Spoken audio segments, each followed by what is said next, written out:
اعوذ باللہ من الشیطان الرجیم، بسم اللہ الرحمن الرحیم۔ آج سورہ فاتحہ کی تیسری آیت مالکی یوم الدین کی ترجمہ اور تفسیر سے کچھ حاصل کرنے کی توفیق حاصل کریں گے۔ تو شروع کرتے ہیں۔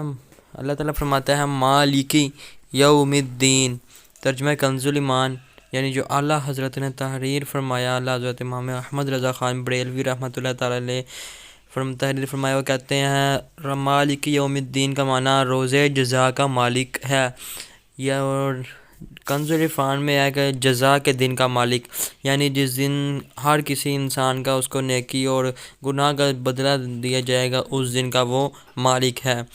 جزا کے دن کا مالک، اس کا مطلب کیا ہے؟ جزا کے دن سے مراد قیامت کا دن ہے کہ اس دن نیک اعمال کرنے والے مسلمانوں کو ثواب ملے گا اور گناہ گاروں اور کافروں کو سزا ملے گی، جبکہ مالک اسے کہتے ہیں جو اپنی ملکیت میں موجود چیزوں میں جسے چاہے جیسے چاہے تصرف کرے۔ اللہ تعالیٰ گرچہ دنیا اور آخرت دونوں کا مالک ہے، لیکن یہاں قیامت کے دن کا بطور خاص اس لیے ذکر کیا تاکہ اس دن کی اہمیت دل میں بیٹھے۔ نیز دنیا کے مقابلے میں آخرت میں اللہ تعالیٰ کے مالک ہونے کا ظہور زیادہ ہوگا، کیونکہ اس دن کسی کے پاس ظاہری سلطنت بھی نہ ہوگی جو اللہ تعالیٰ نے دنیا میں لوگوں کو عطا فرمائی تھی۔ اس لیے یہاں خاص طور پر قیامت کے دن کی ملکیت کا ذکر کیا گیا۔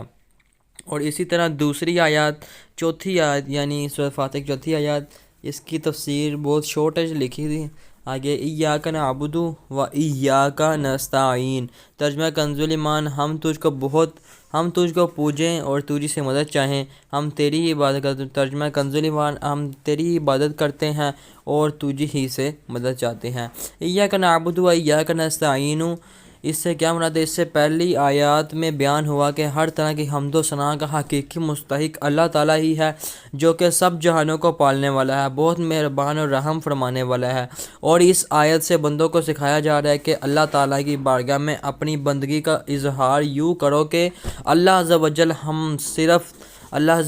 ہم صرف تیری ہی عبادت کرتے ہیں، کیونکہ عبادت کا مستحق صرف تو ہی ہے اور تیرے علاوہ کوئی اور اس لائق نہیں کہ اس کی عبادت کی جا سکے، اور حقیقی مدد بے شک کرنے والا اللہ تعالیٰ ہی ہے۔ تیری اجازت اور مرضی کے بغیر کوئی کسی قسم کی ظاہری، باطنی، جسمانی اور روحانی، اور چھوٹی ہو یا بڑی، کوئی مدد نہیں کر سکتا۔ عبادت اور تعظیم میں فرق کیا ہے؟ عبادت کا مفہوم بہت واضح ہے، سمجھنے کے لیے اتنا ہی کافی ہے کہ کسی کو عبادت کے لائق سمجھتے ہوئے اس کی کسی قسم کی تعظیم کرنا عبادت کہلاتا ہے، اور اگر عبادت کے لائق نہ سمجھے تو وہ محض تعظیم یعنی کسی کی عظمت عبادت نہیں کہلائے گا۔ جیسے نماز میں ہاتھ باندھ کر کھڑے ہونا عبادت ہے، لیکن یہی نماز کی طرح ہاتھ باندھ کر کھڑے ہونا استاد، پیر یا ماں باپ کے لیے ہو تو محض تعظیم ہے، عبادت نہیں ہوگا۔ اور دونوں میں فرق وہی ہے جو ابھی بیان کیا گیا۔ آگے آیت ایاک نعبد سے معلوم ہونے والی اہم باتیں کیا ہیں؟ آیت میں جمع کے صیغے ہیں، جیسے ہم تیری عبادت کرتے ہیں، یعنی نعبد، اس میں جمع کا صیغہ بیان کیا گیا، پلورل آیا ہے۔ اس سے معلوم ہوتا ہے کہ نماز جماعت کے ساتھ ادا کرنی چاہیے، اور دوسروں کو بھی عبادت کرنے میں شریک ہونے کا فائدہ یہ ہے کہ گناہ گاروں کی عبادتیں اللہ تعالیٰ کی بارگاہ کے محبوب اور مقبول بندوں کی عبادتوں کے ساتھ جمع ہو کر قبولیت کا درجہ پا لیتی ہیں۔ نیز یہ بھی معلوم ہوا کہ اللہ تعالیٰ کی بارگاہ میں اپنی حاجت عرض کرنے سے پہلے اپنی بندگی کا اظہار کرنا چاہیے۔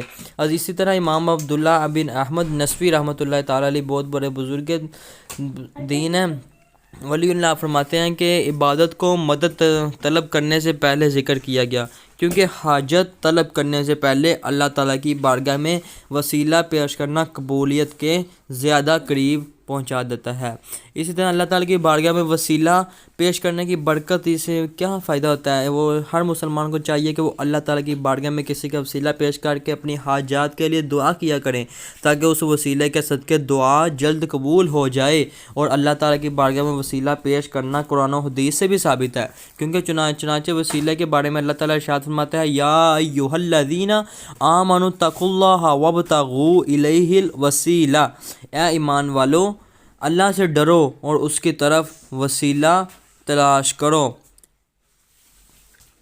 اور سنن ابن ماجہ میں ہے کہ ایک نبینہ صحابی بارگاہ رسالت صلی اللہ علیہ وسلم میں حاضر ہو کر دعا کے طالب ہوئے تو آپ صلی اللہ علیہ وسلم نے انہیں اس طرح دعا مانگنے کا حکم دیا: اللہم انی اسألک و اتوجہ الیک بمحمد النبی الرحمتی یا محمد انی قد توجہت بک الی ربی فی حاجتی ہذہ لتقضی اللہم فشفعہ فیا۔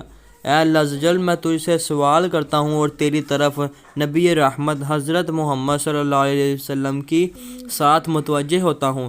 اے محمد صلی اللہ علیہ وسلم، میں نے آپ صلی اللہ علیہ وسلم کے وسیلے سے اپنے رب عز و جل کی طرف اپنی اس حاجت میں توجہ کی تاکہ میری حاجت پوری کر دی جائے۔ اللہ عز و جل، پس تو میرے لیے حضور پاک صلی اللہ علیہ وسلم کی شفاعت کو قبول فرما۔